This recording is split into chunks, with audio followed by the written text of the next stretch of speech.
Nitish Kumar BJP को बड़ा झटका देने वाले हैं और ये बात इस समय हर किसी की जुबान पर है, क्योंकि नीतीश कुमार के तेवर बीजेपी के साथ दिन पर दिन सख्त होते जा रहे हैं। लेकिन यहां बड़ी बात यह भी है कि पर्दे के आगे और पीछे की कहानी अलग अलग है। यानी मंच पर तो नीतीश कुमार पीएम के पैर छूने की कोशिश करते हैं, उनके आगे झुकते हुए दिखाई देते हैं, बार बार ये बात दोहराते हैं कि अब कहीं नहीं जाएंगे।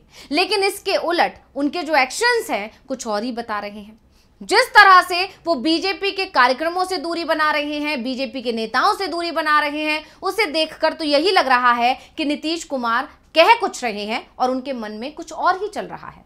तो आखिर क्यों नीतीश कुमार को लेकर एक बार फिर लगने लगे हैं ऐसे कयास? इसी वजह को जानने की कोशिश इस स्पेशल रिपोर्ट में करेंगे हम। नमस्कार, मैं हूं अंशिता।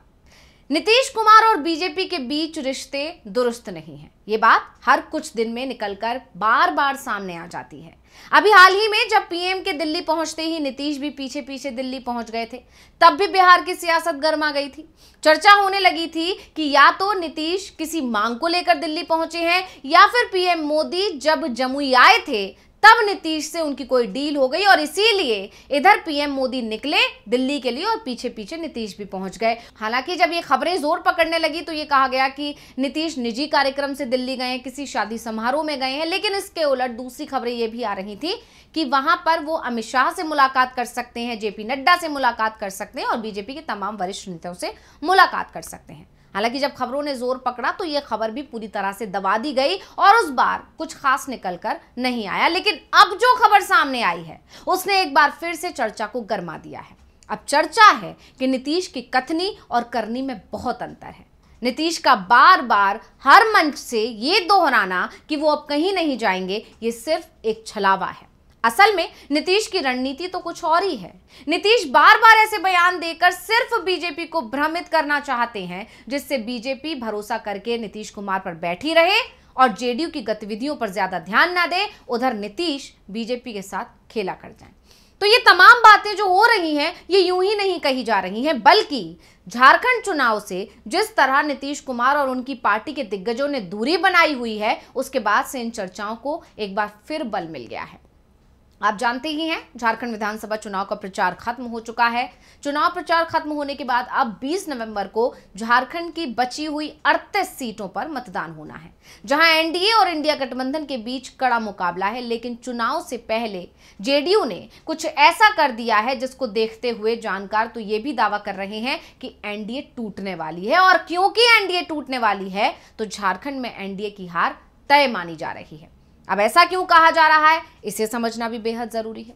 दरअसल झारखंड विधानसभा चुनाव में एनडीए एकजुट नजर नहीं आ रहा है। आप जानते ही हैं कि पहले तो बीजेपी ने अपने सहयोगियों को भी टिकट दिए थे और इसके अलावा सबसे बड़ी बात यह है कि बिहार की जो मुख्य पार्टियां हैं जैसे कि जेडीयू, राष्ट्रीय जनता दल और लोजपा रामविलास पासवान यानी कि चिराग पासवान की पार्टी, ये तीनों ही मुख्य पार्टियां हैं बिहार की जो झारखंड में भाग ले रही है, यानी झारखंड में चुनाव लड़ रही है। इसमें से राजद इंडिया गठबंधन का हिस्सा है, इसके अलावा जेडीयू और लोजपा आर वो एनडीए का हिस्सा है। लेकिन सबसे बड़ी बात जो यहां पर देखने को मिल रही है वो ये कि इंडिया के जितने भी घटक दल हैं वो सभी सक्रिय हैं जमीन पर। राजद भी लगातार चुनाव प्रचार कर रहा है, कांग्रेस भी लगातार चुनाव प्रचार कर रही है। तो ये सारी चीजें यहां बता रही है कि इंडिया में एकजुटता है। लेकिन इसके उलट एनडीए के जो घटक दल हैं वो जमीन पर सक्रिय नहीं दिखाई दे रहे हैं और खासकर लोजपा आर और दूसरी तरफ जेडीयू की कुछ खास प्रतिक्रिया या कुछ खास एक्शन में वो वहां पर नजर नहीं आ रही है। और इसी को देखते हुए अब राजद ने यानी राष्ट्रीय जनता दल ने बड़ा दावा कर दिया है।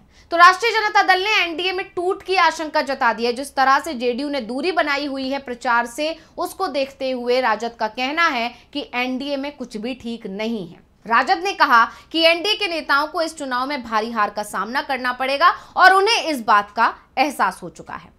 उन्होंने एनडीए नेताओं के बीच टूट की भी बात कह डाली है। राजद के प्रवक्ता मृत्युंजय तिवारी का बड़ा बयान आया है। उन्होंने कहा कि एनडीए के नेता नीतीश कुमार समेत कई बड़े नेता चुनाव प्रचार के लिए झारखंड नहीं गए।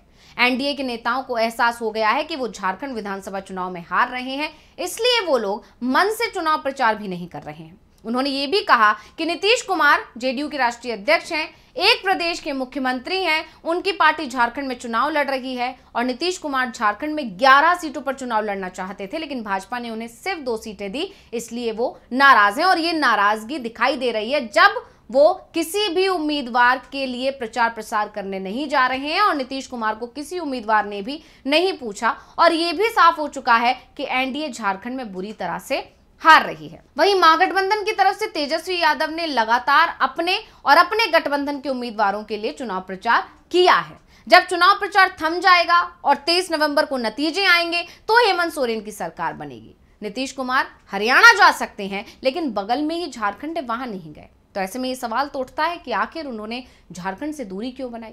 उनके अपने उम्मीदवार भी चुनाव लड़ रहे हैं, कम से कम अपने उम्मीदवार के लिए चुनाव प्रचार करने ही चले जाते। वहीं मृत्युंजय तिवारी यही नहीं रुके, उन्होंने बिहार में भी महागठबंधन की सरकार बनने का दावा कर दिया और कहा कि हम झारखंड में तो सरकार बना ही रहे हैं, बिहार के चुनावी वर्ष में भी प्रवेश कर गए हैं। चुनाव में तेजस्वी यादव के नेतृत्व में ही सरकार बनेगी। इसके अलावा मृत्युंजय तिवारी ने भाजपा पर झारखंड की उपेक्षा करने का भी आरोप लगा दिया और कहा कि झारखंड में सबसे ज्यादा समय तक भाजपा ने राज किया, केंद्र में भाजपा की सरकार है और उन्होंने झारखंड की उपेक्षा की है। लोग क्यों भाजपा को वोट करेंगे? झारखंड में हेमंत सोरेन ने काम किया है, इसलिए उन्हें जनता का समर्थन मिल रहा है। खैर, ये तो राष्ट्रीय जनता दल के नेता हैं जिन्होंने सरकार बनाने का दावा किया है और सभी पार्टियां, सभी दल चुनाव से पहले इस तरह के दावे करते हैं। लेकिन जो उन्होंने दूसरा दावा किया है, जिसको लेकर उन्होंने कहा है कि एनडीए में टूट हो सकती है, एनडीए में टूट नजर आने लगी है, नीतीश कुमार नाराज हैं क्योंकि वो 11 सीटों पर चुनाव लड़ना चाहते थे लेकिन उन्हें सिर्फ 2 सीटें दी गई हैं। इन सभी दावों में कुछ ना कुछ सच्चाई तो यहां पर दिखाई दे रही है। इसके अलावा जो दूसरे दावे किए जा रहे हैं इंडिया घटक दलों की तरफ से, उसमें यह कहा जा रहा है कि महाराष्ट्र चुनाव के नतीजों के बाद तस्वीर बदल सकती है। यानी नीतीश कुमार महाराष्ट्र चुनाव के नतीजों का इंतजार कर रहे हैं और हो सकता है कि अगर नतीजे इंडिया गठबंधन के पक्ष में आए तो उसके बाद नीतीश कुमार बिहार में खेला करेंगे और बिहार के बाद केंद्र सरकार पर भी निशाना होगा, या हो सकता है कि केंद्र सरकार पर निशाना पहले हो क्योंकि बिहार में अभी चुनाव होने में वक्त है। यानी कहा जा सकता है कि महाराष्ट्र के नतीजे जैसा कि इंडिया घटक दल सोचकर चल रहे हैं वैसे हुए तो जैसे दावे किए जा रहे हैं नीतीश को लेकर, हो सकता है कि उन दावों में कोई ना कोई सच्चाई निकल कर आ जाए। और इसीलिए कहा जा रहा है कि अभी जिस तरह से नीतीश फूक फूक के कदम रख रहे हैं और एक तरह से ये भी कह सकते हैं कि इधर बीजेपी को भी मना के रख रहे हैं और दूसरी तरफ अपने सख्त तेवरों से, अपने तल्ख बयानों से ये भी बता रहे हैं कि उनकी मर्जी से ही एनडीए को चलना पड़ेगा और दूसरी तरफ इंडिया की तरफ ये मैसेज भेज रहे हैं कि उनकी विचारधारा नहीं बदली है। तो वो दोनों ही नाव में अभी पैर रखकर चल रहे हैं। ऐसे में ये माना जा रहा है कि वो महाराष्ट्र चुनाव के नतीजों का ही इंतजार कर रहे हैं और महाराष्ट्र चुनाव के नतीजों के बाद नीतीश कुमार कोई बड़ा फैसला ले सकते हैं। तो रिपोर्ट आपको कैसी लगी हमें कमेंट करके अपनी राय जरूर दीजिएगा। इसी के साथ मुझे दीजिए इजाजत। देखते रहिए डीवी लाइव। नमस्कार।